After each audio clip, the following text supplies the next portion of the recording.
తాకట్లో ఉన్న మీ బంగారాన్ని విడిపించి ఆ రోజు ఆన్లైన్ రేటుకి కొంటాం. Sharma gold company.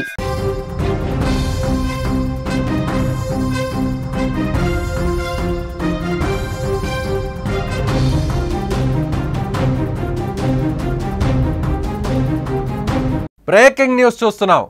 కడప జిల్లాలోని గండికోటలో జరిగినటువంటి వైష్ణవి హత్య కేసులో బిగ్ ట్విస్ట్. ఎవరు ఊహించిన విధంగా అందరూ కూడా లవర్ లోకేషే చంపేశారు, లోకేషే చంపేసి ఉంటాడని అందరూ కూడా భావించారు. కానీ ఇప్పుడు బిగ్ ట్విస్ట్ బయటపడింది.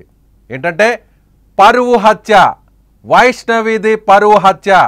సామూహికంగా అత్యాచారం చేసో గ్యాంగ్ రేప్ చేసో చంపి ఉంటారని తల్లిదండ్రులు ఇప్పటివరకు చెప్తూ వస్తున్నారు.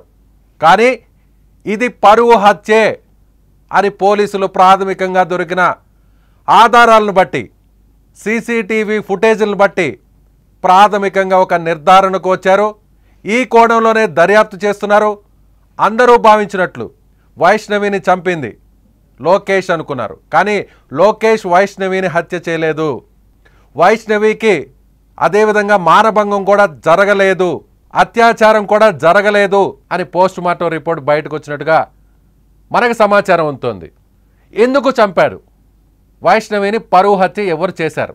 వైష్ణవి కుటుంబ సభ్యులే.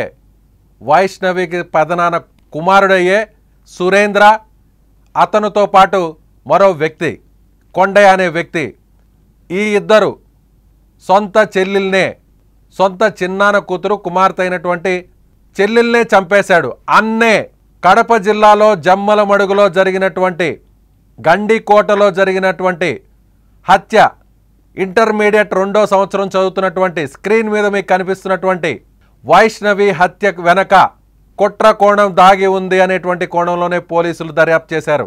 ఇప్పటి వరకు వచ్చినటువంటి సీసీటీవీ ఫుటేజ్, ఒకసారి ఆ ఫుటేజ్ చూద్దాం.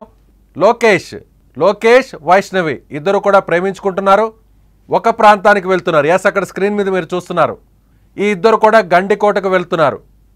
వెళ్ళిన తర్వాత 1:10 నిమిషాల తర్వాత లోకేష్ ఒంటరిగా బయటకు వచ్చాడు. మరో బాక్స్లో చూస్తున్నాం.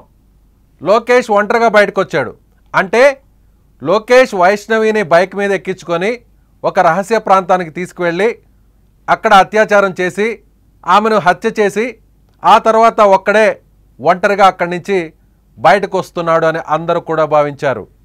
కానీ పోలీసులు మొత్తం కూపీ లాగారు. ఈ సీసీటీవీ ఫుటేజ్ వచ్చింది ఒక భాగం మాత్రమే. నాణ్యానికి మరో భాగం, నాణ్యానికి మరోవైపు అసలైన ట్విస్ట్ దాగి ఉంది. ఈ ఇద్దరు వెళ్ళిన తర్వాత వైష్ణవి పెదనాన్న కుమారుడు అంటే అన్న సురేంద్ర, అతని స్నేహితుడు ఇద్దరు కూడా బైక్ మీద ఇదే దారిలో వెళ్ళారు. ఆ ఫుటేజ్ను పోలీసులు బయట పెట్టలేదు. మీడియాకు కేవలం ఈ ఫుటేజ్ మాత్రమే బయటకు ఇచ్చారు. మిగిలినటువంటి ఫుటేజ్ను బయటకు ఇవ్వలేదు. ఎందుకు చంపారంటే పదే ఈ ఇద్దరిది ఒకే గ్రామం, వైష్ణవిది లోకేష్ది ఒకే గ్రామం. ఒకే గ్రామంలో వేరే వ్యక్తితో ఈ విధంగా ప్రేమించి తిరగడం, ఇలా బహిరంగంగా తిరగడం కుటుంబానికి ఒక పెద్ద అవమానంగా భావించారు.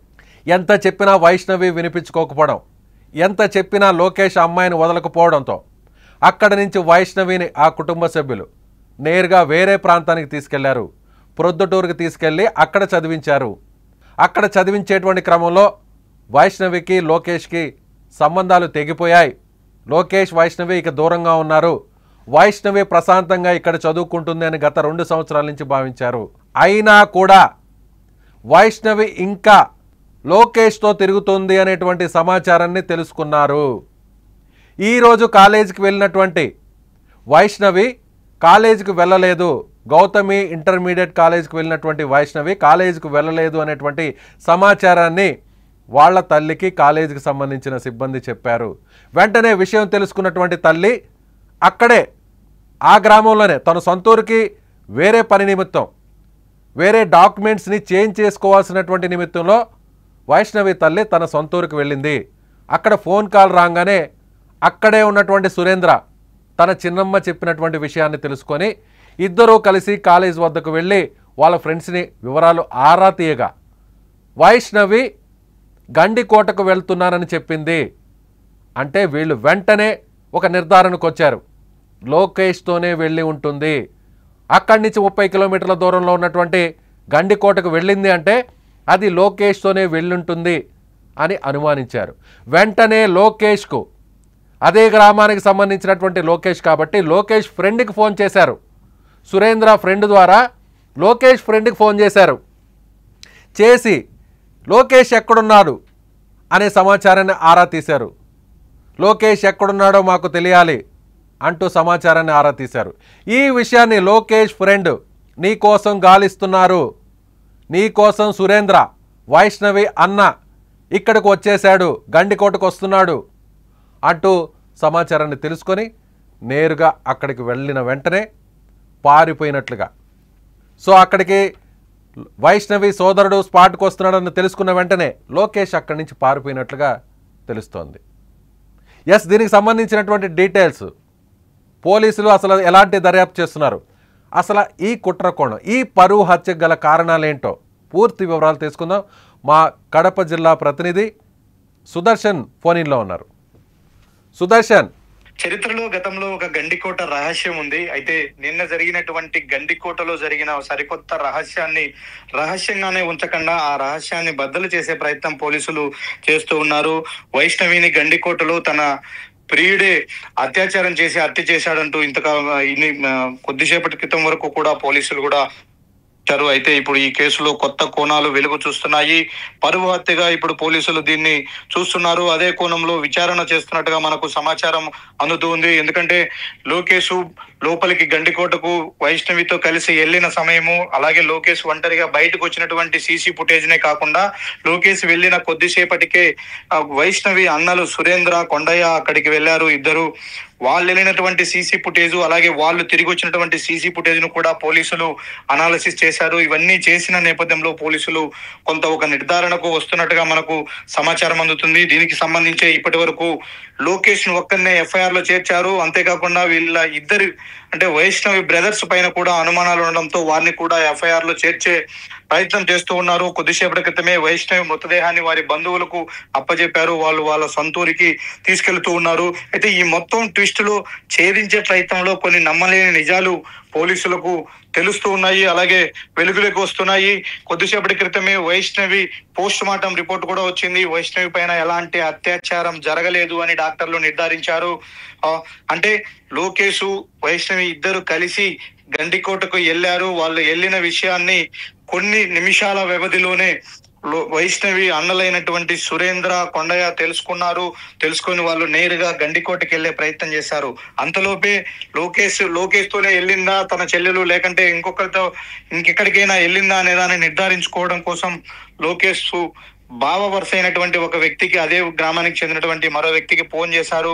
ఫోన్ చేసిన వెంటనే అతను లేదు, కడపకి వెళ్ళాడు, అక్కడికి వెళ్ళాడు, ఇక్కడికి వెళ్ళాడు అని చెప్పారు. ఫైనల్ గా లోకేష్ నెంబర్ అతనికి నేను కాల్ చేస్తాను అంటూ సురేంద్ర నెంబర్ తీసుకున్నాడు. ఆ నెంబరు తిరిగి లోకేష్ కు డైల్ చేసే ప్రయత్నంలో బిజీ అని వచ్చింది. అంటే అప్పటికే లోకేష్ బావ అతనికి సమాచారం ఇచ్చాడు, సురేంద్ర నీ గురించి ఆరా తీస్తూ ఉన్నాడు, నువ్వు గండికోటకి వెళ్ళావన్న విషయాన్ని కూడా సురేంద్రకు సమాచారం వెళ్ళింది. కాబట్టి వాళ్ళు అక్కడికి వచ్చే ప్రమాదం ఉందని చెప్పడంతో ఈ సమాచారం అందుకున్నటువంటి లోకేష్ అక్కడి నుంచి ఇద్దరు మీ అన్నలు వస్తున్నారు ఇక్కడికి, మన ఇద్దరం వెళ్ళిపోదాము అంటూ వైష్ణవికి చెప్పాడు. అయితే వైష్ణవి మన ఇద్దరము ఎదురు పడితే వాళ్ళకు మరింత కోపం వస్తుంది ఇద్దరి పైన, వాళ్ళు ఇద్దరిని ఏమైనా చేసే అవకాశం ఉంటుంది, కాబట్టి నువ్వు ఇక్కడి నుంచి వెళ్ళిపో, నేను ఏదో ఒక విధంగా ఇక్కడి నుంచి తప్పించుకొని వెళ్ళిపోతానంటూ లోకేష్ కు చెప్పినట్టుగా మనకు సమాచారం అందుతుంది. అందులో భాగంగానే తిరిగి రిటర్న్ వచ్చే ప్రయత్నంలో లోకేష్ ఒక్కడే వచ్చాడు. అప్పటికి అంటే 10:45 కు లోకేష్ అక్కడి నుంచి బయటికి వచ్చేసాడు గండికోట నుంచి. అప్పటికి వైష్ణవి అక్కడే ఉంది, గండికోటలోనే ఉంది, ప్రాణాలతోనే ఉంది. అయితే తర్వాత లోపలికి ఈ అన్నలిద్దరు కూడా ఎంటర్ అయ్యారు. ఎక్కడికి వెళ్ళింది తమ చెల్లెలు, లోకేష్, వైష్ణవి ఎక్కడున్నారని గండికోట మొత్తం కూడా జల్లెడబట్టారు, వెతికే ప్రయత్నం చేశారు. ఆ ప్రయత్నంలోనే వీళ్ళిద్దరూ కూడా వైష్ణవి ఒక చోట ఉన్నట్టుగా గుర్తించినట్టుగా కూడా పోలీసులు అనుమానిస్తూ ఉన్నారు. గుర్తించిన ప్రయత్నంలోనే ఆ అమ్మాయిని ఏమైనా వీళ్ళే చేశారా, అంటే ఆ అమ్మాయిని వీళ్ళే హత్య చేసి ఉంటారా అన్న కోణంలో కూడా పోలీసులు ఆరా తీస్తున్నారు. అయితే ఇప్పటికీ ఇది కూడా కొంత మిస్టరీగానే ఉన్నప్పటికీ నిర్ధారించుకోవడం కోసం సీసీ ఫుటేజ్ లో ఒక్కొక్కరు ఎంటర్ అయినటువంటి టైమింగ్ అలాగే అవుట్ అయినటువంటి టైమింగ్ ను కూడా వాళ్ళు ఆరా తీస్తూ ఉన్నారు. అంతేకాకుండా అప్పటికి వీళ్ళ మొబైల్స్ ట్రేస్ అవుట్ చేస్తున్నారు, ఏ లొకేషన్ లో వీళ్ళ మొబైల్స్ ఉన్నాయి అనే కోణంలో కూడా పోలీసులు టెక్నికల్ ఎవిడెన్స్ అంతా కూడా కలెక్ట్ చేస్తూ ఉన్నారు. ఇవన్నీ నిర్ధారించుకున్న తర్వాత ఖచ్చితంగా వీళ్ళ ముగ్గురి పైన అన్ని కోణాల్లో విచారణ చేసిన తర్వాత వైష్ణవి మరణానికి కారణం ఎవరు అనే నిర్ధారణకైతే పోలీసులు వచ్చే అవకాశాలు కనిపిస్తూ ఉన్నాయి. రాను రాను వైష్ణవిది హత్య చేసి అత్యాచారం చేశారు అన్నది కాకుండా పరువు హత్యగా పోలీసులు అయితే అనుమానిస్తూ ఉన్నారు. మధ్యాహ్నం నుంచి కూడా ఆ సమాచారం కొంత వస్తూ ఉంది. లోకేష్ సైడ్ నుంచి ఫ్రెండ్స్ కూడా చెప్తూ వచ్చారు, ఇది ఇలా జరగలేదు, లోకేష్ ఆ అమ్మాయిని చంపేంత ధైర్యం చెయ్యడు, ఆ అమ్మాయి ఇతను ఇద్దరు కూడా ప్రేమించుకుంటూ ఉన్నారు, అందులో భాగంగానే ఇద్దరు ఇష్టపడే అక్కడికి వెళ్ళారు కాబట్టి ఎట్టి పరిస్థితుల్లో ఒకరిని ఒకరు అక్కడ చంపాల్సినటువంటి సిచ్యుయేషన్ రానే రాదు అంటూ కూడా లోకేష్ ఫ్రెండ్స్ మధ్యాహ్నం నుంచి కూడా వాళ్ళ సర్కిల్లో వాదించుకుంటూ ఉన్నారు. అయితే మరి ఇంతకాలం అన్ని వేళ్ళు లోకేష్ వైపే చూపించాయి. ఇప్పుడు లోకేష్ అంత సీన్ లేదు, అలాంటి దారుణానికి వాడు పాల్పడ్డు, వాళ్ళిద్దరు ప్రేమించుకున్నారు అని చెప్తున్న నేపథ్యంలో వైష్ణవిని చంపింది ఎవరు? లోకేష్ 10:45 కు గండికోట నుంచి బయటకు వచ్చేసాడు. సీసీ ఫుటేజ్ లో ఆ టైమింగ్ క్లియర్ గా చూపిస్తుంది, ఒక్కడే వచ్చాడు. అప్పటికి వైష్ణవి ప్రాణాలతోనే గండికోటలో ఉంది. అంటే వైష్ణవి చావుకు లోకేష్ కారణం కాదు అని ఒక ప్రాథమిక నిర్ధారణకు పోలీసులు వచ్చారు. వైష్ణవి పోస్ట్ మార్టం రిపోర్ట్ లో మరికొంత సమాచారం, అమ్మాయి పైన ఎలాంటి అత్యాచారం జరగలేదు, అలాగే 12-1 గంట మధ్యలో ఆ అమ్మాయి ప్రాణం విడిచింది. వైష్ణవి పోస్ట్ మార్టం రిపోర్ట్ లో ఏ సమయంలో చనిపోయి ఉంటుంది అనే దాన్ని కూడా డాక్టర్లు నిర్ధారించుకున్నారు. అంటే 10:45కే లోకేష్ బయటకు వచ్చేస్తే 12-1 గంట మధ్యలో వైష్ణవి చనిపోతే ఎవరు చంపారు? అంటే వీళ్ళిద్దరిని పట్టుకోవడం కోసం వచ్చినటువంటి లోకేష్ బ్రదర్స్ ఇద్దరు గండికోటలో తర్వాత లోకేష్ బయటకు వచ్చిన తర్వాత ఎంటర్ అయ్యారు.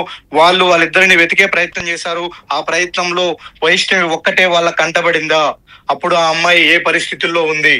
అయితే ఆ పరిస్థితులను చూసి వీళ్ళు ఏ విధంగా రియాక్ట్ అయ్యారు, ఆ అమ్మాయిని ఏ విధంగా ఇబ్బంది పెట్టే ప్రయత్నం చేశారు అనేది ఇప్పుడు పోలీసులు విచారణ చేస్తూ ఉన్నారు. రేపటికి పూర్తి స్థాయిలో క్లారిటీ వచ్చే అవకాశాలు అయితే కనిపిస్తూ ఉన్నాయి. ఎస్, అంటే వాళ్ళ తల్లిదండ్రులకి సమాచారం తెలిసి ఉంటుందా సుదర్శన్? తల్లిదండ్రులేమో గ్యాంగ్ రేప్ చేసి ఉంటారు, వెనక వేరే వాళ్ళు అంటే తన సోదరులు కాకుండా వేరే వాళ్ళు కూడా వెళ్ళారు. సో వీళ్ళ ముగ్గురు కలిసి, అంటే సోదరులు కాకుండా ఎవరో బయట వ్యక్తులు కూడా లోకేష్ వైష్ణవి వెళ్ళిన తరువాత వేరే వాళ్ళు కూడా వేరే బైక్లో వెళ్ళారు. సో వీళ్ళందరూ కలిసి సామూహికంగా అత్యాచారం చేసి ఉంటారని వాళ్ళ తల్లి ఆరోపిస్తుంది. కన్న బిడ్డను కోల్పోయినటువంటి బాధలో ఉన్నటువంటి వైష్ణవి తల్లిదండ్రులను సుమన్ టీవీ పలకరించింది, వాళ్ళను పరామర్శించింది, వాళ్ళతో మాట్లాడే ప్రయత్నం చేసింది. ఆ మాట్లాడే ప్రయత్నంలో వైష్ణవి తల్లి చెప్పినటువంటి విషయాలు, తమ అమ్మాయిని ముగ్గురు కలిసి గ్యాంగ్ రేప్ చేసి తర్వాత చంపేశారు, వాళ్ళను కూడా మా అమ్మాయి అంత్యక్రియలు ముగిసే లోపలే వాళ్ళను కూడా చంపాలి అంటూ కూడా ఆమె ఆవేదన చెందింది. వీళ్ళిద్దరు బైక్ లో ముందెళ్లారు, తర్వాత వీళ్ళ వెనకే మరో ఇద్దరు బైక్ లో వెళ్ళారు. వీళ్ళు ముగ్గురు కలిసే మా అమ్మాయి పైన ఇంతటి దారుణానికి ఒడిగట్టారంటూ కూడా ఆమె ఆరోపించిన పరిస్థితి. అయితే బైక్ లో వెనుక నుంచి వెళ్ళిన వారు ఎవరు, ఏంటి, అసలు ముగ్గురు వెళ్ళారా, అమ్మాయి పైన అత్యాచారం జరిగిందా అన్న ఆ విషయాలు సుమన్ టీవీతో వైష్ణవి తల్లి మాట్లాడే సమయానికి పోలీసులకు కూడా ఎలాంటి సమాచారం లేదు. పోలీసులు కేవలం సీసీ ఫుటేజ్ లో వాళ్ళిద్దరూ కలిసి వెళ్ళడం, తర్వాత లోకేష్ ఒంటరిగా రావడాన్నే ఫస్ట్ ఎవిడెన్స్ గా భావించారు. తర్వాత ఈవినింగ్ వరకు కూడా పోస్ట్ మార్టం రిపోర్ట్ కోసం పోలీసులు వెయిట్ చేశారు. ఎందుకంటే పోస్ట్ మార్టం రిపోర్ట్ లో కొంత క్లారిటీ వస్తుంది అని భావించారు. అప్పటికే వీళ్ళు అంటే గ్యాంగ్ రేప్ జరిగింది, బైక్ లో వెనకాల నుంచి వాళ్ళ వెనుక ఇద్దరు ఫాలో అయ్యారు అంటూ ఇవన్నీ చెప్పే ప్రయత్నం చేశారు. అంటే వీళ్ళు ఎలా అజ్యూమ్ చేసుకున్నారు, వీళ్ళు ఏ విధంగా ఊహించుకున్నారు అనేది తెలియాలి. అయితే ఆడ జరిగినటువంటి వైష్ణవి మరణానికి కారణం ఎవరు అని నిర్ధారించుకునే ప్రయత్నంలో వాళ్ళ అన్నలపైన వస్తున్నటువంటి ఆరోపణల నేపథ్యంలో ఈ విషయం వైష్ణవి తల్లిదండ్రులకు ఒకవేళ నిజంగా వాళ్ళే ఆ హత్యకు పాల్పడి ఉంటే ఈ విషయం వైష్ణవి తల్లిదండ్రులకు తెలుసా తెలియదా, ముందే తెలుసా తెలియదా అన్నది కూడా ఇప్పుడు ప్రశ్నార్థకంగా మారింది. అంటే ఈ ఈ అమ్మాయి విషయంలో లోకేష్ తో కలిసి తిరిగిన ప్రతిసారి కూడా వాళ్ళ అన్నలే చొరవ తీసుకున్నారు. ఆ అబ్బాయిని కొట్టారు, ఆ అమ్మాయికి భయం చెప్పారు, ఈ అమ్మాయిని కూడా కొట్టారు అని వాళ్ళే ఒప్పుకుంటూ ఉన్నారు. మా చెల్లెలు అతనితో తిరగడాన్ని మేము ఒప్పుకోలేకపోయాము, జీర్ణించుకోలేకపోయాము, మా చెల్లెల జోలికి రావద్దు అంటూ 2 సార్లు నేనే లోకేష్ ను మందలించాను, కొట్టాను అని చెప్పి వైష్ణవి అన్న సురేంద్ర చెప్తూ ఉన్నాడు తానే స్వయంగా. అంటే ఈ లవ్ మ్యాటర్ ను డీల్ చేసే విషయంలో మొదటి నుంచి కూడా వైష్ణవి తల్లిదండ్రులు పూర్తిగా వీళ్ళిద్దరిపైనే ఆధారపడ్డారు. సురేంద్ర అలాగే సురేంద్రకు మరో కో బ్రదర్ అయినటువంటి వీళ్ళిద్దరిపైన ఆధారపడ్డారు. కాబట్టి ఫస్ట్ నుంచి ఈ విషయం మొత్తం కూడా సురేంద్రకు తెలుసు. అనేక విధాలుగా తను ప్రయత్నించాడు, వీళ్ళిద్దరిని విడగొట్టాలి, మా అమ్మాయి జోలికి ఇతను రాకుండా చూడాలి, లేదంటే మా అమ్మాయి ఇతన్ని దూరం పెట్టే విధంగా ఏదో ఒకటి చేయాలి అని ఫస్ట్ నుంచి కూడా అతను భావిస్తూనే వచ్చాడు. అయినప్పటికీ వీళ్ళ ప్లాన్స్ ఏవి కూడా వర్కౌట్ కాలేదు. ఊరు వచ్చిన తర్వాత కూడా వాళ్ళిద్దరి ప్రేమ కొనసాగింది. అందులో భాగంగానే వాళ్ళిద్దరు మళ్ళీ కలిసి గండికోటకు వెళ్ళారన్న విషయాన్ని సురేంద్ర చాలా సీరియస్ గా తీసుకున్నాడు. ఇంత ప్రయత్నించి ఇంత భయం చెప్పినప్పటికీ వీళ్ళు కనీసం మారలేదు, మా మాటకు విలువివ్వలేదు. వైష్ణవి స్వయంగా వాళ్ళ నాన్న తండ్రి నెత్తిపైన ఒట్టేసి ప్రమాణం చేసినప్పటికీ మళ్ళీ ఆ ఒట్టును కట్టున పెట్టి మళ్ళీ ఇలాంటి తిరుగుళ్లకు అలవాటు పడింది ఈ అమ్మాయి అంటూ కోపం పెంచుకున్నటువంటి సురేంద్ర ఖచ్చితంగా ఈ మ్యాటర్ తేల్చుకోవాలన్న ఉద్దేశంతోనే గండికోటకు వెళ్లారని తెలిసిన క్షణాల్లోనే తాను కూడా మరో కో బ్రదర్. అయితే సుదర్శన్ ఇక్కడ మరో అనుమానం కూడా ఉంది. ఏంటంటే చనిపోయినటువంటి వైష్ణవి బట్టలు లేకుండా ఆమె మృతదేహం ఉంది, డెడ్ బాడీ ఉంది అనేది పోలీసులు చెప్తున్నారు. ఆ సమాచారం బయటకు వచ్చింది. అయితే సొంత అన్నలే అంటే పెదనాన్న కుమారుడు లేదంటే అతని కజిన్ బ్రదర్ అయిన సురేంద్ర కొండ ఇద్దరు చంపి ఉంటే ఇంత దారుణంగా చంపి ఉంటారా? బట్టలు తీసేసి మరి ఇంత దారుణంగా చంపుతారా? అదే అవన్నీ కూడా ఇప్పుడు ఆ కోణంలోనే విచారణ చేస్తూ ఉంటారు. అంటే ఈ హత్యను పక్కదారి పట్టించే ప్రయత్నంలో భాగంగా కూడా అలా చేసి ఉండవచ్చు అని చెప్తున్నారు. మనకు అందుతున్నటువంటి మరొక క్రూషియల్ ఇన్ఫర్మేషన్ ఏంటంటే ఒక దుప్పటి అక్కడ దొరికింది. ఆ దుప్పటిలోనే ఆ అమ్మాయి డెడ్ బాడీని చుట్టుకొని పోలీసులు పోస్ట్ మార్టం రూమ్ వరకు కూడా పోస్ట్ మార్టం చేయడానికి తీసుకువచ్చారు అని చెప్తున్నారు. ఆ దుప్పటి తీసుకువెళ్ళింది ఎవరు అంటే లోకేష్ వైష్ణవినే బ్యాగులో పెట్టుకుని ఆ దుప్పటి తీసుకెళ్లారా, లేకంటే వెనకెళ్తున్నటువంటి బ్రదర్లు తీసుకెళ్లారా అన్నది ఇప్పుడు తేలాల్సి ఉంది. అంటే వైష్ణవి బట్టలు అయితే లేవు, అలాగే గాయాలు లేవు, కానీ ఆ అమ్మాయి ఒంటి మీద ఎలాంటి గాయాలు లేవు, కానీ ఆ అమ్మాయి చనిపోయింది. ఏ విధంగా చనిపోయింది అనే విషయం కూడా ఇప్పుడు పోస్ట్ మార్టం లో మరికొంత తేలాల్సి ఉంది. సుదర్శన్ అంటే హత్య చేసినటువంటి ఒకవేళ మీరు చెప్తున్నట్టుగా పోలీసులు అనుమానిస్తున్నట్టుగా పోలీసులకు వచ్చినటువంటి ఆధారాలను బట్టి వాళ్ళ అనుమానం ప్రకారం అక్కడ దొరికినటువంటి ఏదైతే కూపీ లాగిన తర్వాత వచ్చినటువంటి సమాచారం మేరకు అక్కడున్న సీసీటీవీ ఫుటేజ్ అలాగే సెల్ ఫోన్ సంబంధించినటువంటి లొకేషన్స్ ఇవన్నీ కూడా ఒక క్లారిటీకి వచ్చుంటారు పోలీసులు. వచ్చిన తర్వాతే సో ఆ ఇద్దరిని కూడా ఇప్పుడు అదుపులో తీసుకొని ఉంటారు. వైష్ణవికి సంబంధించినటువంటి సోదరు సురేంద్ర, అతని కజిన్ బ్రదర్ కొండయ్య. అయితే ఇప్పుడు వాళ్ళిద్దరు చంపిన తర్వాత పోలీసులు అనుమానిస్తున్న దాని ప్రకారం చంపిన తర్వాత ఎవరికి అనుమానం రాకుండా లోకేషే ఈ హత్య చేశాడు అని లోకేష్ మీద ఆ నెపం వేయడం కోసమే అలా బట్టలు అవి తీసేసి ఉండొచ్చా? ఉండవచ్చు. అదే కోణంలోనే అనుమానిస్తూ ఉన్నారు. ఎందుకంటే ఆ అమ్మాయి లెగ్గిన్ అలాగే ఉంది, పైన టాప్ మాత్రమే తొలగించి ఉంది. అది కూడా బలవంతంగా తీసినట్టుగా లేదు, తొలగించినట్టుగానే ఉంది నీట్గా. అంటే చంపేసిన తర్వాత ఆ అమ్మాయి వస్త్రాలు తొలగించారు అనే విధంగా కూడా అక్కడ అర్థమవుతుంది కొంత. అంటే ఖచ్చితంగా ఇది ఏదో అత్యాచారం ప్రయత్నంలో జరిగినటువంటిది కాదు బట్టలు తీసేయడము. చనిపోయిన తర్వాత ఒక ప్లాన్ ప్రకారమే ఆ అమ్మాయిని ఆ విధంగా ఆ సీన్ క్రియేట్ చేయడంలో భాగంగానే అలా చేసి ఉండొచ్చు అన్నది కూడా అనుమానంగానే ఉంది. ఇప్పటి వరకైతే వీళ్ళిద్దరిని కూడా అనుమానిస్తున్నటువంటి పోలీసులు అదుపులోకి తీసుకోలేదు. వాళ్ళు పోలీస్ స్టేషన్ దగ్గరే ఉన్నారు. వాళ్ళు ఒక బాధితుల్లాగానే అక్కడ ఫీల్ అవుతూ ఉన్నారు. ఎందుకంటే పోలీసులు ఈరోజు ఉదయం నుంచి నిన్నటి నుంచి ఎతికే ప్రయత్నంలో ప్రతి దశలో కూడా సురేంద్రనే దగ్గరుండి పోలీసులకు సార్ అటువైపు ఎతుకుదాం, ఇటువైపు ఎతుకుదాం, ఇక్కడ ఓనీ దొరికింది, ఇక్కడ క్యారియర్ దొరికింది, మా చెల్లిది ఇక్కడ బ్యాగ్ దొరికింది అంటూ కూడా తనే కంప్లీట్ గా పోలీసులతో జర్నీ చేశాడు, పోలీసులతోనే తను ఉన్నాడు. ఫైనల్ గా అందరూ కలిసి వెతికితే దొరికినట్టుగానే మృతదేహాన్ని ఫైండ్ అవుట్ చేశారు. అంటే ఇదంతా కూడా కొంత ప్రీ ప్లాన్డ్ గానే మనం భావించాల్సి ఉంది. ఇప్పుడు అవన్నీ కూడా ఒక్కొక్కటి సైక్లింగ్ లాగా అనుమానాలను మరింత బలపరుస్తూ ఉన్నాయి వీళ్ళ వైపు. ఎందుకంటే లోకేష్ వైష్ణవి హత్య విషయంలో లోకేష్ పాత్ర లేదన్నది నిర్ధారించుకున్నారు. ఆఫ్ ది రికార్డు అది జిల్లా పోలీసులు కూడా చెప్తూ ఉన్నారు స్వయంగా.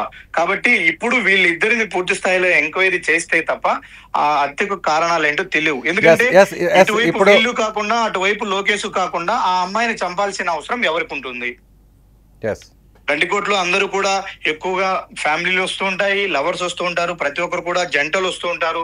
ఎవరైనా ఒక బ్యాచులర్స్ బ్యాచ్ వచ్చినా కూడా అలాంటి సంఘటనలు ఎప్పుడు కూడా గండికోటలో జరగలేదు. ఎవరు తన తోడు తెచ్చుకున్నటువంటి లవర్స్ జంటలో వాళ్ళు మాత్రమే కలిసి తిరుగుతూ ఉంటారు తప్ప అక్కడ ఏ అమ్మాయి ఒంటరిగా ఉన్న అమ్మాయి మీద గ్యాంగ్ రేప్ జరగడాలు కానీ, బయట వ్యక్తులు దాడి చేయడాలు కానీ, హత్యలు చేయడాలు కానీ అలాంటి సంఘటనలు ఎక్కడా లేవు. కాబట్టి బయట వ్యక్తి ఎవరో, మూడో వ్యక్తి ఎవరో వైష్ణవిని హతమార్చి ఉంటారన్నది అయితే ఖచ్చితంగా కాదు. అది జరిగి ఉండకపోవచ్చు. సుదర్శన్ ఇప్పుడు ఈ ఇద్దరు ఎవరైతే ప్రస్తుతం పోలీసులు అనుమానిస్తున్నారో వైష్ణవికి సంబంధించినటువంటి సోదరుడు సురేంద్ర, అలాగే అతని కజిన్ బ్రదర్ కొండయ్య, ఈ ఇద్దరు ప్రస్తుతం పోలీసులు అదుపులో తీసుకున్నారో ఇద్దరిని?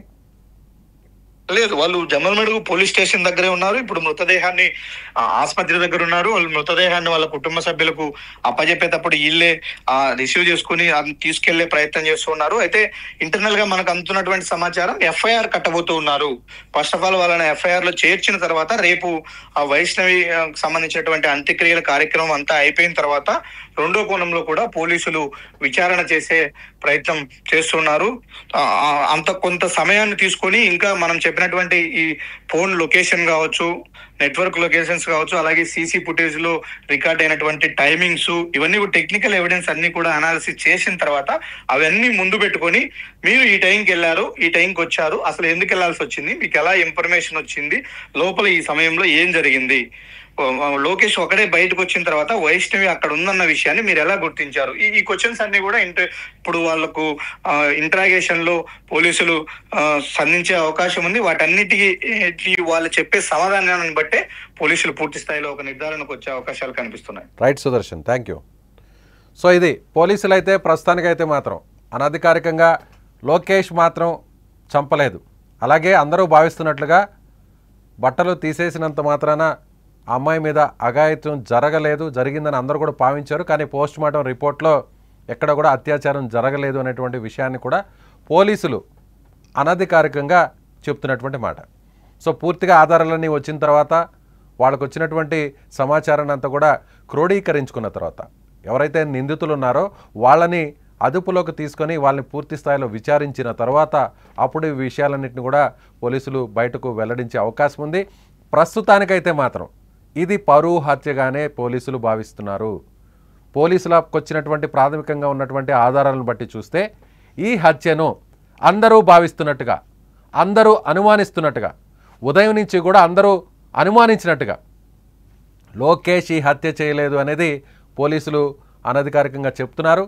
సో లోకేష్ ఫ్రెండ్స్ ఇచ్చినటువంటి సమాచారం చూస్తే కూడా లోకేష్ ప్రేమించినటువంటి అమ్మాయిని ఇంత దారుణంగా చంపాల్సినటువంటి అవసరం లేదు. వాళ్ళిద్దరూ కూడా గాఢంగా ప్రేమించుకుంటున్నారు. అయితే వాళ్ళిద్దరూ గాఢంగా ప్రేమించుకుంటున్నారు, ఊరు మారిన తర్వాత కూడా ఇంకా వాళ్ళిద్దరూ అలాగే ప్రేమించుకుంటూ బయట తిరుగుతున్నారు అనేటువంటి సమాచారం తెలుసుకున్నటువంటి కుటుంబ సభ్యులే దీన్ని, ఈ ఉదంతాన్ని, ఈ ఘటనను చాలా సీరియస్గా తీసుకొని కాలేజీ నుంచి బయటకు వెళ్ళిపోయింది అనేటువంటి సమాచారం తెలుసుకున్న వెంటనే ఎవరితో వెళ్ళింది, వేరే అబ్బాయితో వెళ్ళింది అనేటువంటి సమాచారం తెలుసుకున్న వెంటనే ఆ అబ్బాయి ఎవరు, గతంలో మా ఊర్లో తమ సొంత ఊర్లో తమ పరువు తీసినటువంటి ఏదైతే లోకేష్ ఉన్నాడో ఆ లోకేష్తోనే వెళ్ళిందా లేదా అనేటువంటి ఒక క్లారిటీని తీసుకున్నాకే, కన్ఫర్మేషన్ చేసుకున్నాకే నేరుగా వైష్ణవి పెదనాన్న కుమారుడు సురేంద్ర, అలాగే అతనికి సంబంధించినటువంటి సమీప బంధువు కజిన్ బ్రదర్ అయ్యేటువంటి కొండయ్య, వీళ్ళిద్దరూ నేరుగా అక్కడికి వెళ్ళినట్టుగా పోలీసులు గుర్తించారు. సో ఈ సమాచారం తెలుసుకున్న వెంటనే లోకేష్, వైష్ణవి సోదరులు వైష్ణవిని లోకేష్ని ఇద్దరిని కూడా వెతుక్కుంటూ పట్టుకోవాలి, రెడ్ హ్యాండెడ్గా పట్టుకొని ఇద్దరికి కూడా బుద్ధి చెప్పాలి అనేటువంటి ఆ విషయం కోసం వస్తున్నారన్న సమాచారం తెలుసుకున్న వెంటనే లోకేష్ బావ ద్వారా ఆ సమాచారం తెలుసుకున్న వెంటనే అక్కడి నుంచి ఒంటరిగా వెళ్ళిపోయాడు. సో ఇద్దరిని చూస్తే ఇద్దరిని కూడా చంపేస్తారు, ఒకవేళ నువ్వు పారిపోయేటువంటి ప్రయత్నం చేయని వైష్ణవి లోకేష్ని పంపించేసిన తర్వాత నేను ఒంటరిగా వస్తాను, వెళ్ళి ఉన్నది ఒకే మార్గం, ఒకే దారి, ఆ ముళ్ళ పొదల్లో ఉన్నటువంటి దారి ఒకటే, వెళ్ళాలన్నా ఒకటే దారి, రావాలన్నా ఒకే దారి. కాబట్టి నువ్వు ఇక్కడి నుంచి పారిపో ఒంటరిగా, నేను ఏదో ఒక విధంగా ఇక్కడి నుంచి తప్పించుకుంటానని నచ్చజెప్పి అక్కడికి లొకేషన్ ఒంటరిగా పంపించి ఉండొచ్చు అనేది పోలీసులు ఇప్పుడు భావిస్తున్నారు, అనుమానిస్తున్నారు. సో మొత్తం మీద ఇది పరువు హత్యే. సురేంద్ర అలాగే కొండయ్య, వైష్ణవి సోదరులు, ఈ ఇద్దరు చుట్టే ఇప్పుడు అనుమానాలన్నీ కూడా బలపడుతున్నాయి. ఇది ఖచ్చితంగా పరువు హత్య అయి ఉంటుందనేటువంటి కోణంలో పోలీసులు దర్యాప్తు చేస్తున్నారు.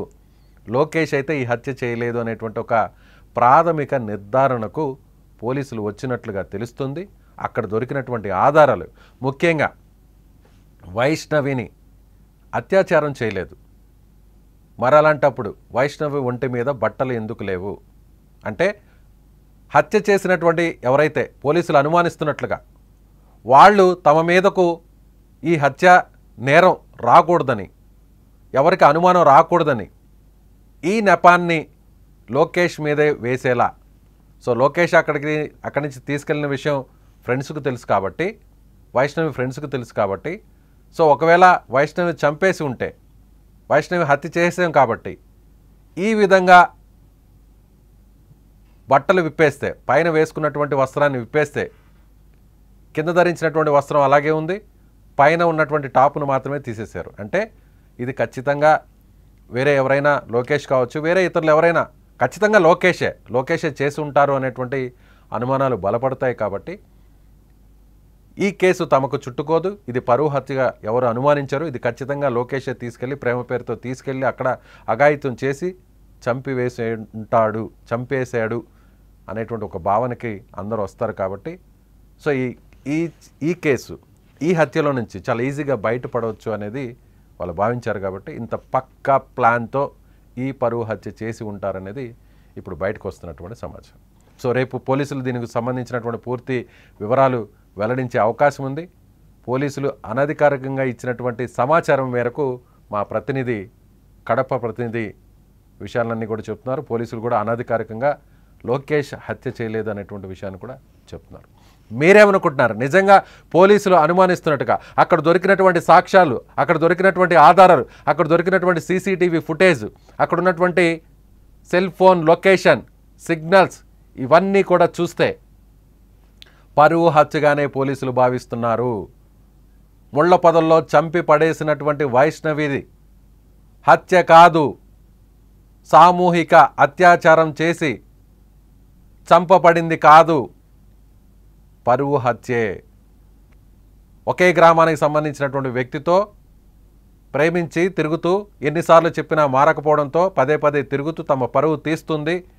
ఇలాంటి అమ్మాయి బతకడం వేస్ట్, ఈ అమ్మాయి బతికి ఉంటే ఇంకా తమ పరువు బజారును పడుతుందనేటువంటి భావంతోనే ఈ పరువు హత్య చేశారనేది పోలీసులు ఇప్పుడు ఆ కోణంలోనే అనుమానిస్తున్నారు. మీరేమనుకుంటున్నారు? నిజంగా పోలీసులు అనుమానిస్తున్నట్లు అక్కడ దొరికినటువంటి ఆధారాలను బట్టి చూస్తే ఇది నిజంగా పరువు హత్య అయితే ఆ హత్య చేసిన వాళ్ళని ఏం చేయాలి? మీ అభిప్రాయాన్ని కామెంట్ బాక్స్లో తెలియచేయండి.